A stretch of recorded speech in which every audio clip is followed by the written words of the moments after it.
এই ভাই তুমি তুমি একটু ফেসটা পিছানো, হাতটা সামনে দাও। আর তোমার সৃষ্টিকর্তা মহান।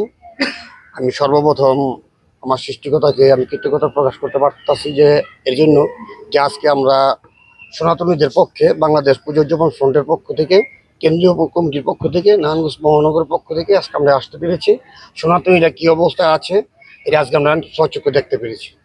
যে আমরা সবসময় বড় বলে জেনেছি যে সম্প্রতির বাংলাদেশ, এখানে কোনো হিন্দু মুসলমানের কোনো ভাগাভাগি নেই। প্রত্যেকটা উৎসবে যেমন আমরা ঈদে থাকি, আমরা পূজার মধ্যেও আমাদের মুসলমান ভাইরা আমাদের সহযোগিতা করে। আজকে নিট কনসলের যে মালিক জাহাঙ্গীর ভাই বা জয়নাল ভাই, তারা আমি জানছি তারা অনেক ভালো লোক। তারা যদি চেষ্টা করে এই মন্দিরটা খুব এই তাদের ইচ্ছা যদি থাকে, ইচ্ছা শক্তি থাকে, তো মন্দিরটা হওয়া সম্ভব। আর তারা যদি ইচ্ছা না থাকে তাই মন্দির হওয়া সম্ভব না। আমি আমি ডিসি অফিসে ওদিনকে ছিলাম, সবাই এই মন্দিরটার বিরুদ্ধে সবাই একটা ক্লেম করছে যে এই মন্দিরে পূজা করতে দেয় না, পূজা হলেই গেট খুলে দেয়, পূজার পরে গেট খুলে দেয়। সবাই এই এলাকাবাসী যারা আছে তারা একটা কমপ্লেন করেছেন। তারই একটা প্রেক্ষাপটে আজকে আমাদের নেত্রী পুজোজ্জীবন ফ্রন্টের গড়সরায়ের কন্যা অপর্ণা রানী দাস আমাদেরকে পাঠিয়েছেন যে তোমরা এটাকে নারায়ণগঞ্জ, যেহেতু তোমরা প্রতিনিধি, তোমরা গিয়ে দেখে আসো। আমরা দেখলাম যে এখানে গেট যেভাবে ছিল আমরা ঢুকতে পেরেছি, এখানে বাধা বিঘ্ন হয়নি। তারপরে এলাকাবাসী যারা ছিল তারা বলেছে যে পূজা হলে তাদেরকে ঢুকতে দেওয়া হয় না। ঠিক আছে, এটা আমি আপনাদের দিকে এটা বলবো। আর আমি 2001 সালের নির্বাচনের পরে একটা কথা বলি, আমার নেতা জাকির খান যে লক্ষ্মীনারায়ণ মিলস নিয়ে একটা সমস্যা ছিল, তিনি ওইটা লক্ষ্মী রামকানায় একটা সমস্যা ছিল, উনি একটা সমাধান করে দিয়েছিলেন। আমাদের যে এই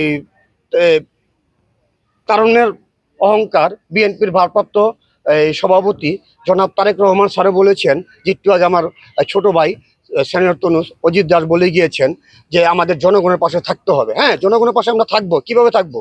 যদি আমরা একে অপরকে যদি ভালোবাসা না দিই, সম্প্রীতিটা যদি ভাগাভাগি সম্প্রীতিটা যদি আমরা না খেয়াল রাখি, সবাই যদি একত্রিত না থাকি। আজকে আমি বলবো যে এই মন্দির যেভাবে আপনারা দখল করেছেন বা বেদখল করেছেন, এটা আপনারা সনাতনীদের হাতে পৌঁছিয়ে দেন।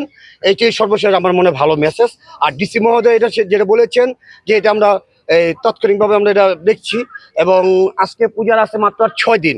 6 দিনে কি একটা এত বড় একটা শারদীয় পূজা, এই শারদীয় পূজায় কি 6 দিনে কি মণ্ডপ তৈরি করা যায়? সম্ভব না।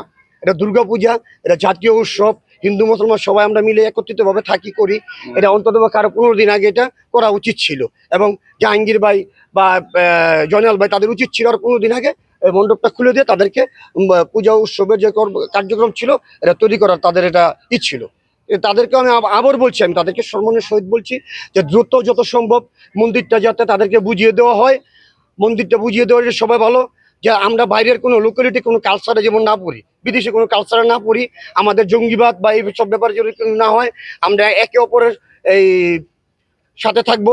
হিন্দু মুসলমান বৌদ্ধ খ্রিস্টান আমরা সবাই ভাই ভাই, আমাদের একটাই জাতি, আমরা এই দেশের বাঙালি জাতি, আমরা সবাই দেশের নাগরিক। আমরা চাবো সবাই একত্রিত হয়ে কাজ করতে। ধন্যবাদ।